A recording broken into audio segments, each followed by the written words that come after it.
Good morning, everyone. I would like you to welcome to the first panel of today's forum that is titled Tackling Challenges in Coffee Growing Countries. Together with my panelists, we will aim at discussing global challenges which affect the entire coffee industry and most important concerns and priorities in specific countries, as well as lessons learned that can be transferred to other regions. So I'm privileged to lead the panel discussion with 5 eminent experts of the coffee market, which I would like to introduce to you. I welcome Mr. Carlos Meiles, member of Brazilian Parliament, representing the state of Minas Gerais, the heart of Brazilian coffee industry. Welcome. I would like to welcome Mr. Carlos Brando, a well-known face in the ICO meetings and independent coffee expert. I welcome Mr. Jose Hugo Hernandez, Executive Director of Consejo Salvadoreño del Café, the institution that is responsible for elaborating and implementing coffee policy of this important Central American country. I welcome Mr. Lee Tien Hung, General Director of Simexpo Dak Lak Limited, a leading exporter of Vietnamese coffee. His company is responsible for exporting almost 10% of Vietnamese coffee. Welcome. And finally, last but not least, Mr. Frederick Kauma, the Secretary General of Inter-African Coffee Organization, who will have a tough job of summarizing experience of 25 African producing countries. And my name is Piotr Krawczyk. I'm an expert at the Polish Ministry of Economic Development. I'm privileged to be the delegate of my country to the ICO meetings and currently also the chairman of Statistics Committee. And I'm representing the whole consuming world in this panel. I'm sure that probably most of you have already had an opportunity to listen to some discussions on challenges for coffee producing countries. And therefore my ambition is to provide you with a fresh insight and provoke my panelists to search for new facets and new interlinkages between well-known economic, environmental and social problems that affect coffee industry. Well, to start our discussion, I would like to note that usually when we are discussing long-term prospects of coffee market, we tend to focus on millions of coffee bags that need to be produced to match the consumption trends. Or we focus on the surface of future coffee lands, of coffee farms, to provide these amounts. But I think that sometimes we miss the human factor. So I would like to encourage my panelists to focus their introductory comments on this topic. Can we take for granted that in the future there will still be enough hands to grow coffee? Is the job of coffee farmer attractive to younger generations? And with that, I would like to invite Mr. Meiles, Honorable Mr. Meiles, to provide us with his opinions. Muito obrigado, senhor presidente, caros companheiros de mesa. Eu rapidamente queria fazer uma breve saudação. Like to greet you all and introduce myself. I've been 50 years in coffee, 30 as a researcher. I am an agronomist, 25 as a federal deputy. I was chairman of the biggest cooperative in Brazil, Quebrou, with 6,000 members. Very quickly, I would like to greet everyone, all the delegations, on behalf of Teles Ribeiro, our ambassador. He's present, I believe. In 2009, we were discussing in the ICO with the executive director and with different members. I was here discussing sustainability. Eu vou ser bem provocativo porque eu gostaria de ser Now, muito perguntado. I like Mas a primeira questions, but provocação que eu the vou fazer first aqui agora é o seguinte, provocation não I'm going corram to say risco here, de aumentar a produtividade. we're not running a risk in Continuem do increasing jeito que productivity.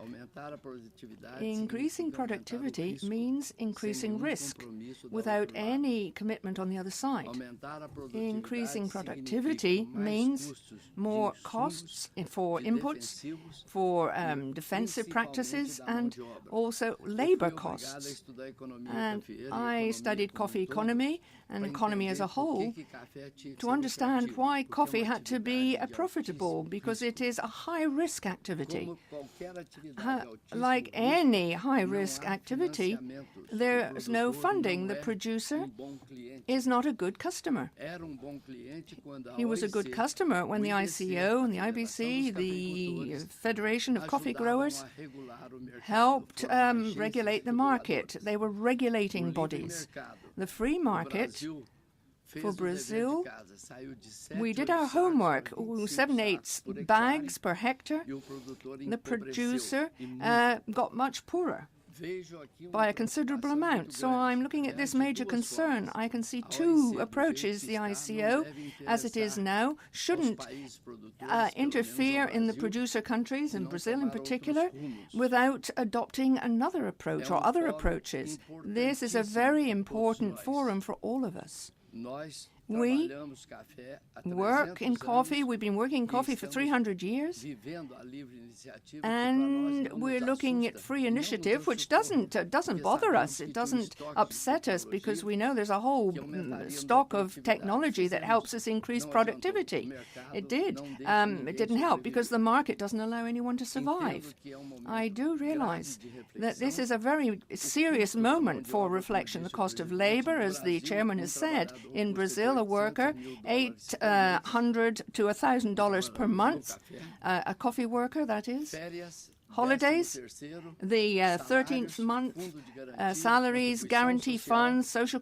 contributions. tem as regras The trabalhistas country has mais labor fortes laws do that mundo. are the strongest in the world. Brincam de vez em quando And com o trabalho sometimes escravo. Não they existe no are Brasil. saying that there's some Muito slave labor in especial no Brazil. café. This is not true, and certainly not in Tem a coffee. pior lei They have ou the a worst melhor lei or the ambiental best do mundo, environmental a mais laws in the rigorosa, world, the most strict, socialmente, socially, pela legislação trabalhista. because São of obrigados labor a cumprir legislation. We aspecto are social muito obliged forte. to be seriously Então, quero dizer ao respectful of social regulations and Louvo laws. esse sexto So, fórum, mas gostaria de having this revisitar access o que to os outros forum, fóruns fizeram de positivo. I'd also like to know what E other acho fora que a do, nossa but I think gerente executiva colocou our com executive bastante clareza. director Isso has ela made it colocou quite é clear. a realidade. We have to look at E a reality, OIC deveria and the se ICO preocupar should be no concerned visto na economia in cafeeira, the na coffee economy, estatística, que in não the existe statistics. estatística no We café don't hoje really no have mundo. statistics anywhere in the Ninguém world sabe on quanto coffee. produz, quanto We se know how tem, much we qual é o produce, how much carryover. we've got, and what the carryover Então, is. é uma situação So que it is a precisa ser- situation in por which isso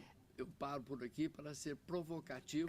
this Queria is ser why I'm being realmente provocative, because fosse muito discutido aqui. I Eu feel gostaria muito, no we have a lot to desses meus discuss, 50 anos de and café, after 50 years in eu quero coffee, apresentar aos I would senhores now à frente like to parlamentar do café. submit Temos 200 deputados e this senadores. 200 senators and apresentar o members Pacto do of Café our que o Brasil tenta government signed fazer. this. And Nós again, there's temos another políticas de brochure on café what we're há mais trying de to do. 12 anos. We've had O Fundo coffee Café, policies que for tem more than hoje 12 years. aproximadamente 2 We bilhões de have $2 dólares billion em caixa, in não atende aos in produtores, porque hand. os produtores It's not helping não the têm producers because the capacidade producers de assumir are riscos. unable to assume E risks, os bancos não and the emprestam banks don't em lend to função them de que o because produtor não é bom the cliente. producer really isn't a good customer.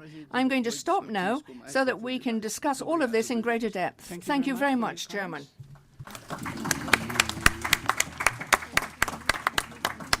So now I hand the floor to Mr. Carlos Brandt, please. Thank you very much, Mr. Moderator. Good morning, ladies and gentlemen, coffee friends. Brazil has been very efficient to produce coffee in the last 2 decades. Coffee production increased more than 50% in the last 15 years, and Brazil's market share grew from 22 to 33%. But there are challenges to retain or even increase this market share. One, adaptation and resilience to climate change. Two, mechanization of harvesting and other activities in mountain areas. Three, more efficient extension services to reach small growers and to implement good sustainable agricultural practices. Four, greater funding for and focus in research activities. And five, marketing and value addition. Let me quickly address these 5 items. Climate change mitigation is required because Brazil lost 22 to 24 million bags of coffee in the last 3 years due to droughts. This is equivalent to 1/2 of the Brazilian crop. 2, mechanization of mountain areas is required, both equipment development and new ways to plant, for example, terracing, because labor is very expensive in Brazil, as Mr. Melli said, salaries themselves and benefits like individual protection equipment, pensions, etc. Labor can account for 60% of direct production costs in mountain areas. 3, to improve productivity and sustainability of small growers is critical because they are 80% of the growers and produce 35% of the crops. The islands of inefficiency in Brazil are much more associated with grower size than with a geographical area. 4, greater funding for research is required to be used with a strong focus on climate change mitigation and mechanization of coffee planted on mountainsides. Last but not least, marketing and value addition have to be increased because Brazil increased the quality and sustainability of its coffees, but prices and premiums have not gone up accordingly. Some, if not most of these challenges are not new, and there are already success stories behind them. But the best success stories have to be with the 3 revolutions that the Brazilian coffee business underwent: productivity, sustainability, and quality. Average productivity increased from 14 to 25 bags per hectare in 15 years as a result of research, technology transfer, and creation of an adequate business environment. Productivity went from 14 to 25 bags without increasing the planted area. That indeed fell down. This is sustainability at its best because land was not taken away from the production of food crops and animal protein. Brazil is today the largest source of sustainable coffees in the world. Over 25 million bags of coffee are verified or certified as sustainable, and 7 million bags of sustainable coffee have been exported in 2015. Quality comes next and last. Spurred by the specialty coffee sector, Brazil has improved quality substantially, with great increases in the production exports of top-quality specialty coffees, 6 to 8 million bags produced per year, and great advances in the field of differentiated coffees. This is topped by an efficient supply chain that transfers 85 to 90% of the FOB export price to the grower. Thank you very much for your attention.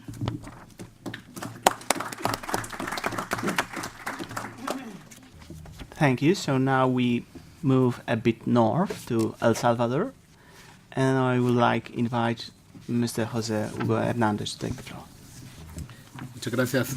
Muchas gracias, moderador. Buenos días a todos. Thank you very much to our moderator, and good morning to you all. Una presentación rápida, quiero decir que briefly, if I could introduce yo myself, represento al I Consejo Salvadoreño del represent the Café, la Salvadorian Coffee institución Council, rectora de la política which cafetalera en El regulates our Salvador, a la coffee cual estamos policy haciendo que in tenga un El funcionamiento Salvador, apropiado como and debe we're de ser. trying to Mi make sure that experiencia, it pues, works tengo as it 25 años de should. trabajar ya en el café I've worked for y 25 pues, he years trabajado in con coffee. cooperativas I've de worked pequeños with productores, cooperatives con and pequeños small productores en el sector privado, growers in the principalmente, private que son las grandes sector mayorías en la estructura mainly, productiva. because they account En for the principio me majority refiero a la in gráfica our que production presentaba structure. la And I'd directora like to ejecutiva Marcela, porque esto refer me da to lugar a seguir Marcela's avanzando. graph, Ahí se reflejaba, y lo which decía ella, de que hasta el momento showed, no se ha as she logrado hacer said, nada that para we haven't managed to do la anything thus recuperación far when it comes de to restoring the situation in our country in terms of coffee production, but we are doing a lot. For 3 years, we've now had a very well-focused policy, well-structured, to rectify the situation, because, in fact, we were the worst hit in the region.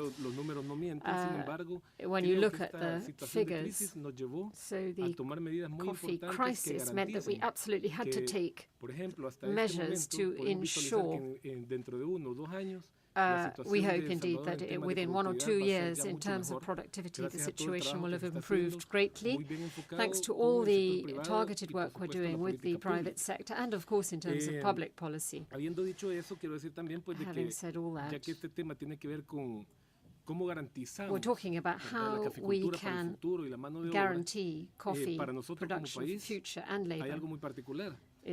There's one specific point I'd like to make. The coffee forest, as we call it in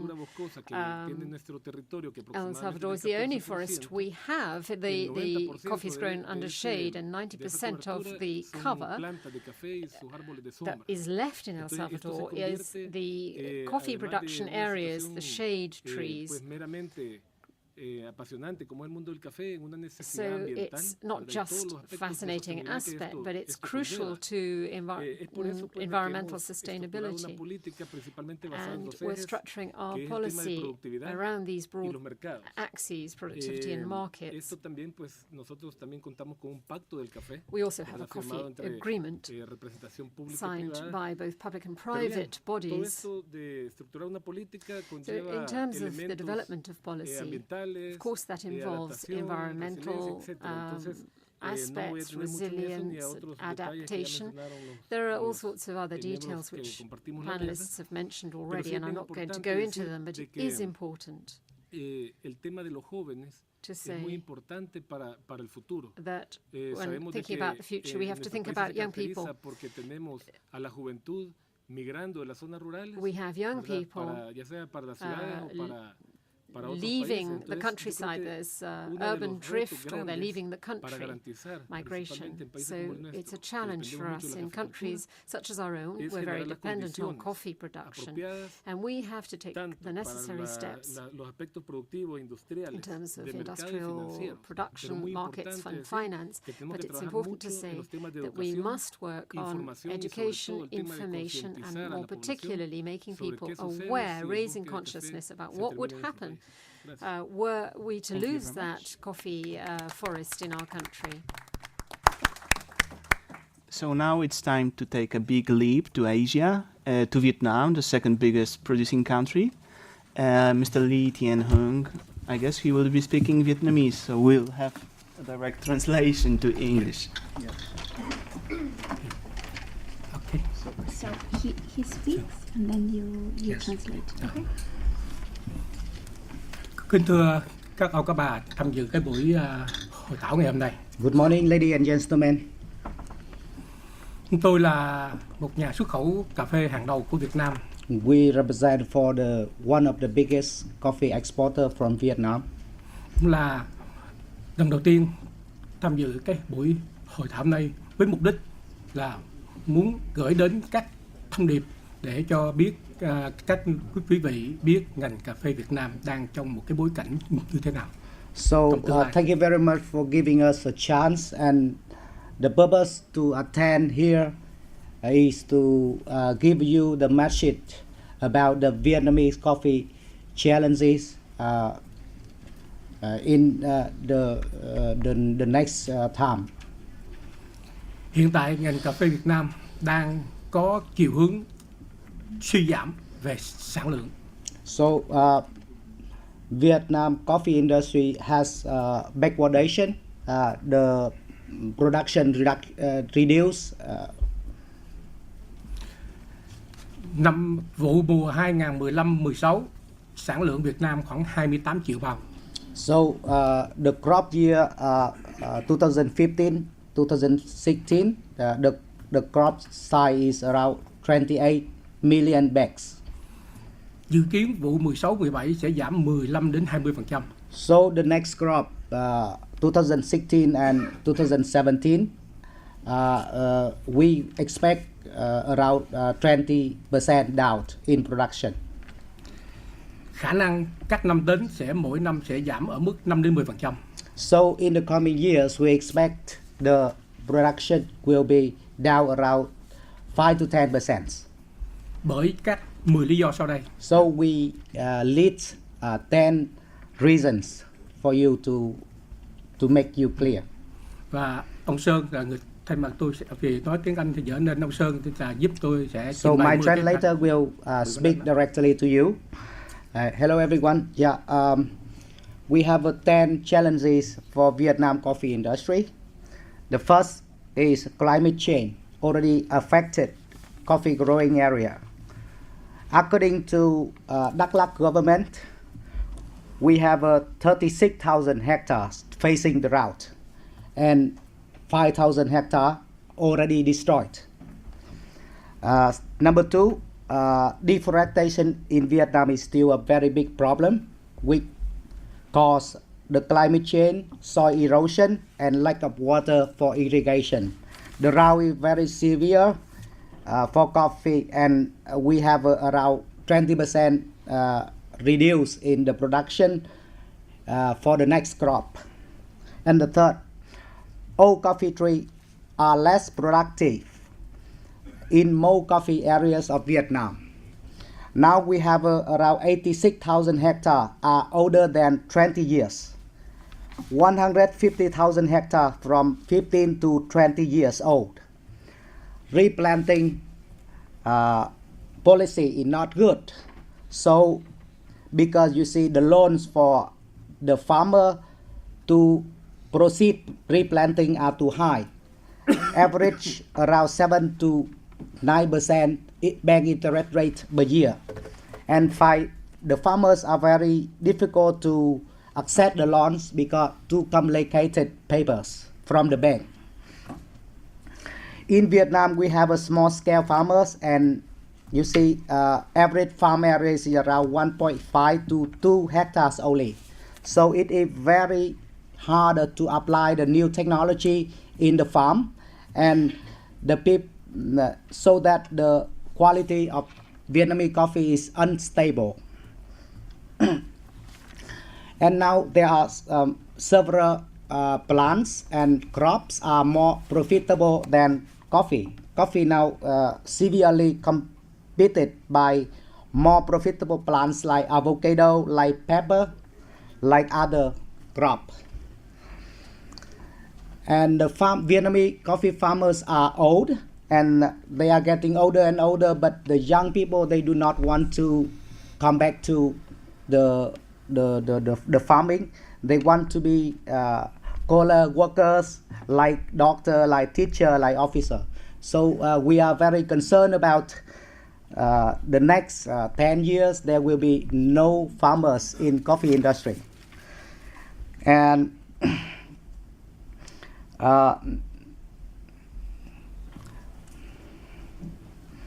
you see in Vietnam we have a rainy season and harvesting time in the same period of time. So the farmer, they do not have enough drying jars for drying coffee in the sun or drying machine. So that will affect the quality of the beans. Now Vietnam have several projects for certified coffee, like 4C, like Fair Trade, like Rainforest Alliance, but the premium for the certified coffee is too small, so that does not attract the farmers to participate in the certification, coffee certification. So in conclusion, Vietnam coffee production will decrease in the next 5 years because of the above mentioned reasons. And we are very concerned about that, and we hope some organization like ICO will have the support policy to Vietnamese coffee industry. Thank you very much for listening. Thank you very much. I guess we all share your concern and this disturbing news about the decreasing production in Vietnam. I would like now to introduce to the floor Mr. Fred Kauma, the representative of the motherland of coffee. Could you give us some positive views? Thank you, Mr. Chairman. Since I started coming to the ICO 1995, I was saying a lot has changed here, and this forum is great. I'll share with you some of the challenges that we have in Africa.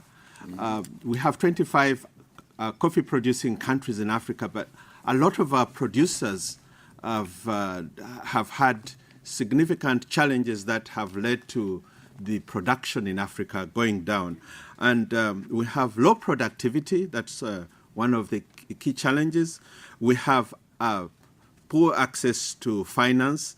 We have old farmers, just like the Vietnamese. We have poor access to new technologies. And then we also have lack of an effective extension service. So on low productivity, again, we have old trees. The coffee trees in Africa, many of them are as old or even older than the farmers. If the farmers are 60 years old, some of the trees are even 60 years old or more, unfortunately. And the challenge is that these farmers are not competitive because of the low yields that we have. Some of the factors that we have had in Africa that have led to a decrease in production are, socio-political challenges. Like right now, Central African Republic is having a lot of challenges. Their production has gone down significantly. The Democratic Republic of Congo has had perpetual challenges, and production in Congo has declined very significantly. We have like Liberia and Sierra Leone went through periods of conflict, and that affected also their productivity. And then epidemiological problems in that region. We have had Ebola, which affected Sierra Leone, Liberia, and Guinea, and that also affected the coffee growing in those areas. Then look at a country like Kenya. Kenya, the challenge of urbanization, we have had coffee significantly reduced coffee production. So then access to finance in Africa, the Vietnamese have interest rate of 7 to 8%. In Africa, it's more than 20%. So you can imagine the challenge of access to finance. And as I said, the farmers are very old.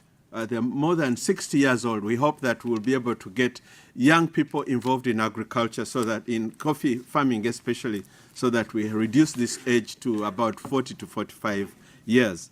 And then access to new technologies, the planting materials that are available from the research stations have not been able to get down to the farmers. So we hope that we'll be able to have drought-resistant, drought-tolerant, disease and pest-resistant varieties that can be accessed by the farmers to increase productivity. And then the lack of extension service. Farmers have lacked guidance in many of our countries. So these are issues that we are trying to address at the policy level in Africa, and we hope that addressing issues of national coffee policies in our respective countries will speak to this problem. And one of the ways in which some of these are being addressed are through national platforms, coffee platforms. So some of these platforms are becoming quite effective. So we see Tanzania, Uganda, Cote d'Ivoire, and other countries are establishing these platforms to promote public-private partnerships to speak to these challenges. Thank you very much.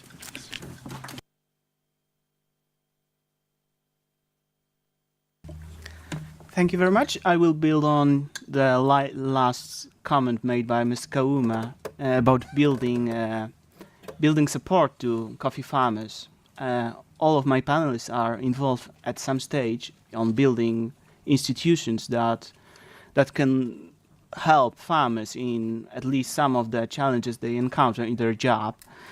So could I ask all of you to share your views how we can develop a climate that is friendly for coffee growing, how to build new institutions that can support the farmers to put their coffee into the market, provide them with training or help them to get easier access to finance.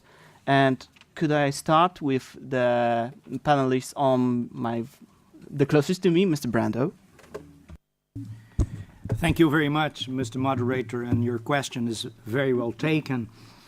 And I see that one of the main difficulties to transfer income to the grower, besides the increase of productivity, which perhaps the easier part, is what happens beyond farm gate. Because sometimes the farmer cannot make more money because there are no extension service to transfer the technology to him. There is no financial system that's efficient to provide the financing to acquire inputs and equipment. The logistics is not good. So in a sense, sometimes we tend to concentrate within farm gate, and perhaps the most important problems are beyond farm gate. That's why I really congratulate this forum on financing, because financing is one of the difficulties beyond farm gate. And without proper financing, it's very hard to become more productive. Okay, thank you very much. Thank you very much. Can I now ask for the views on this issue from Vietnam? Mr. Hung, please.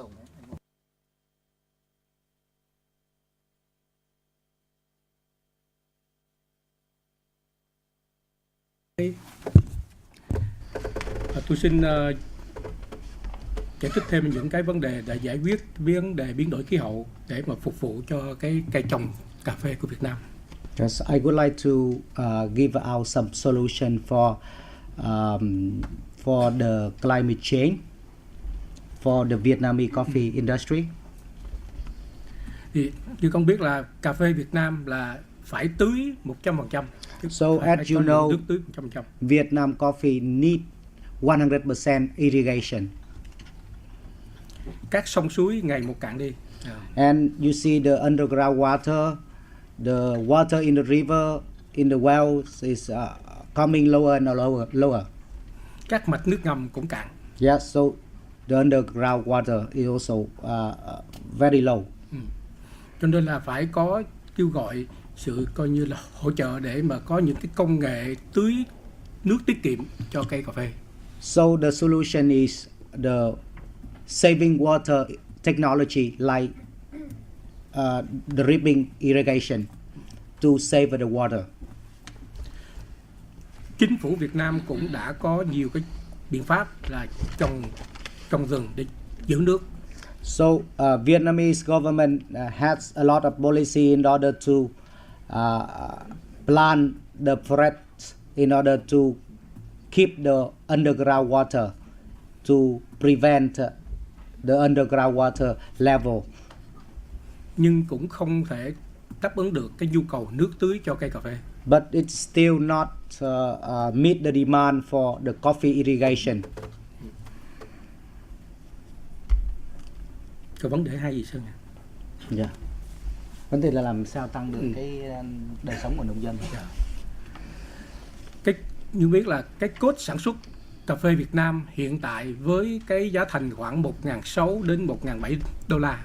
So for the coffee farmers living standard, as you know, the production cost of Vietnam for 1 ton coffee is $1,600 to $1,700 US dollars.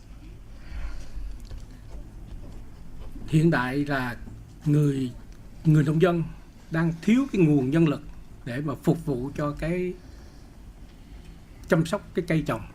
So in Vietnam we lack of workforce for cultivation of coffee.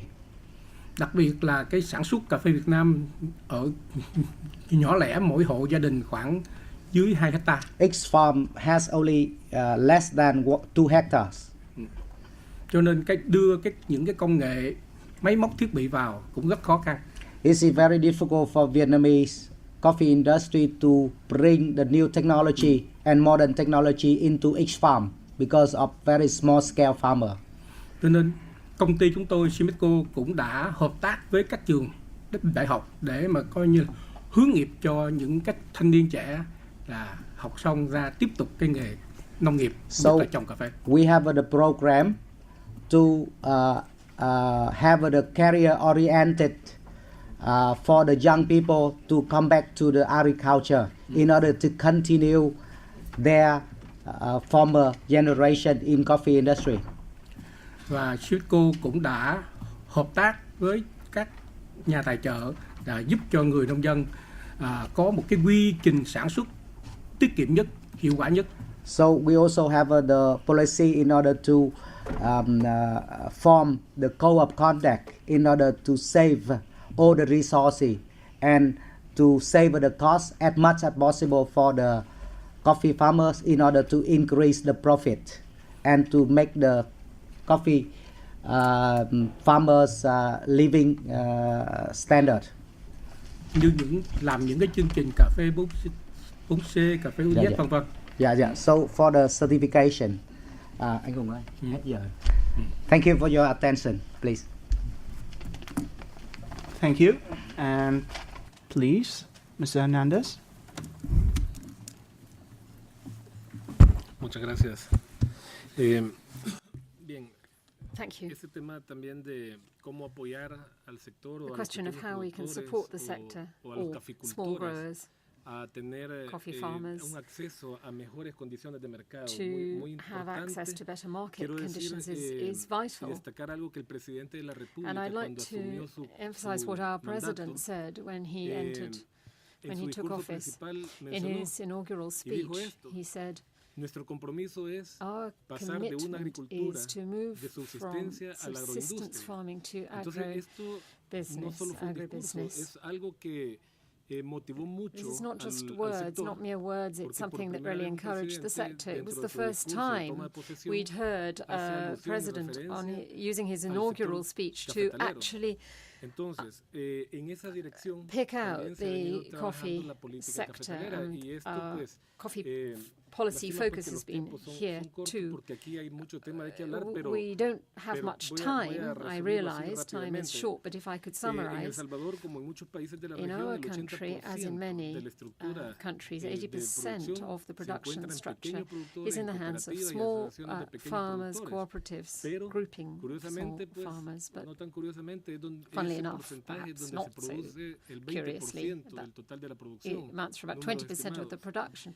These are estimates. So what can we do? What are we doing? And that is very important. Well, we are working with these groups. We are not exclusive, but we want to focus attention where it is needed. And we are looking at market familiarity among small producers, groupings, cooperatives. We're working in the regions, in the coffee growing regions. So, understanding the market is important. You have to know how to do business, to deal with the local processors and exporters, and how to get access to ways and means of direct marketing, to be able to explain the characteristics of your coffee and how to get them into partnerships, alliances between the processors and the marketers in our country with these groups. We're looking at associations, associative structures, and as our Vietnamese colleague has said, that tends to bear fruit because they have a common purpose, a common interest, to tackle costs and access to market finance and so on. So we are working on how we can link up the small producers with the buyers and what we can do through outreach at fairs and international events. We're trying to link people up, network, and we've had a lot of successes. The micro auctions connecting the producers with the markets, and that brings economic benefits because there are different types of processing, for example, natural processing and so on. And the producers can see they're very enthusiastic about it. It's gathering momentum. And of course, the more who join in, then the greater the access. And we can see the results. Thank you. Mr. Comer, would you like to take the floor? Thank you, Mr. Moderator. As I said, you know, when I first came to the ICO in 1995, this way the ICO was operating is very different from what it is today. And we recognize the role of the partnership between the public sector and the private sector. And this forum, you know, highlights that kind of thing. In Africa, we see the role of the private sector as very critical in now building a partnership between the public sector and private sector in addressing challenges. So we have, in West Africa, we have an association called ACRAM, and East Africa and Southern Africa, and you know, the rest, we have AFCA. And through partnerships in these associations, we are trying to see how to address these challenges. And at the level of the Inter-Africa Coffee Organization, we are also looking at partnerships at the continental level. So we are discussing with the African Development Bank and also the African Union itself. Under the African Union, we have a program called the Comprehensive African Agricultural Development Program, CAADP, and we are looking at how to link up in terms of coming up with policies in the region, in the Africa region, policies that will address these constraints, and to see how we can provide solutions that are relevant at each level of each member state, so that it's not things that come from outside that will solve the problem, but at a national level that will have platforms that are set up to address the constraints at each of these levels and speak to the challenges that are experienced in each of these countries, and that hopefully political solutions will be found where there are political challenges, policy challenges, and then solutions which require the private sector, that the private sector will be mobilized and encouraged to provide these answers. Because, again, it's no longer government providing all the solutions, and again, it cannot be the private sector left alone to address these issues. So these are some of the discussions that we are having at our level in Africa, and partnerships are very critical for us. Thank you very much. Thank you. And the last to take the floor in this round is Mr. Mellis. É provável que a experiência e o tempo faça a gente. Probably with experience and time. Meu companheiro Fred fala da When my OIC colleague do passado, Fred was speaking of the old ICO of the past, when these organizations had perhaps greater social responsibility towards developing countries. O Brasil acabou prejudicando a sua evolução. It's perhaps damaged its, given the loss in production from 24 million bags up to 50 million bags production. Probably, you could say sky's the limit in terms of the size of our country. 2 million hectares, it's not increasing, but it's under production. But as to what to do now, there's been quite a shock in terms of coffee. It's coffee, it's a perennial crop. You know, you could have coffee which is older than people, but you can't play around with that kind of a crop. It's a marriage. You have to renew it, but you can't do that overnight. We had a renewal program in Brazil from 68, 69, 70 up to now, and we've developed a lot in the course of that process. So the best stimulus is price. That's what we see. Coffee today, well, the market knows that would be around $50 a bag, but the market is keeping that down. And then what happens with a perennial crop? Yesterday, well, we've been talking, it's the first time we've been talking so much about the coffee grower here. I'd never noticed this concern with the grower, but it's not so much the grower as the production and the risk of a shortage. I can see our colleague from Colombia. Well, how often I have been to the best example they have in Colombia of a coffee growing plantation and how you keep young people in the field. There's the pride of being a coffee grower, family tradition. But of course, there's always this drag towards the city. But coffee is different. It's a democratic plant, and our former president, Mr. Cardoso, said that it distributes wealth, it creates the culture, the community, and it sustains the environment, makes friends. It's 20-odd years, you're going to make friends in that time. There's the culture. It's not a question of transfer of technology.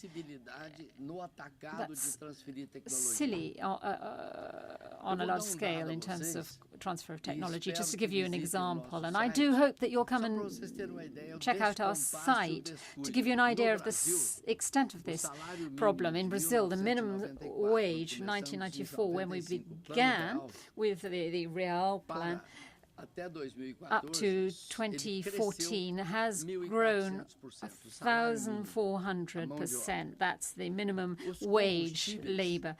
Fuel grew by 871, nearly 900%. And inputs, that's fertilizer and so on, 700% up, and coffee 261%. I don't think I have to say any more. If you want to increase productivity in coffee production, it's the price. You have to give a fair price to the growers. There is no fair price in the free market of the sort we have. We don't want subsidies. That is a different matter altogether. We don't want quotas. We don't want a new agreement with quotas, but we want a fair market, fair trading. Certification, we can talk about that. But, you know, I would say that's really pie in the sky. It doesn't benefit the grower. I've got 5 coffee certifications myself, and it hasn't made our lives any better. We've won international competitions, and that hasn't done anything either. The problem is the international coffee price, as Mrs. Uruenya has said. The producers, over the last 10, 15 years, given the prices and the growing costs, the producers are being strangled alive. Thank you.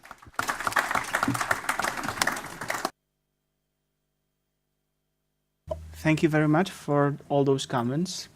Well, this discussion has been so much entertaining and has so many small topics that should be dealt. So it appears that our time is almost run out. Trying to summarize shortly our discussions, you can clearly see that there is a number of challenges that are common to all coffee-producing countries, but they are not the same, and each country faces its own specific problems. We can also see that definitely that the coffee farmers cannot be left alone when facing these vulnerabilities, and that is why it is so crucial that we deal with these problems with in the spirit of co-responsibility, or rather, as a Polish, I would call it in the spirit of solidarity. I would like to thank you very much for your attention. I thank very much for all our members of the panels that have decided to come to London to share with us their thoughts on the coffee challenges. Thank you very much, and please, Mr. Chairperson. Thank you very much, and I want to also thank the panelists. And I just want to underscore something along the lines of what our moderator just said. That comes to my mind. On one hand, we've been talking here about somehow the next panel, the socioeconomic indicators and what's happening with the coffee grower, which is Diputado Meles just said, one of the key discussion here. And on the other hand, we're going to have another panel about the price, and if the current discovery mechanism is the right one or not, and if it's helping the coffee grower or not. And there will be different positions that we will. I'm eager to hear what our panelists have to say. So I want to thank our moderator, thank our panelists, thank you very much, and we move ahead to our next panel in a second. Yeah. Could we have a round of applause for our panelists?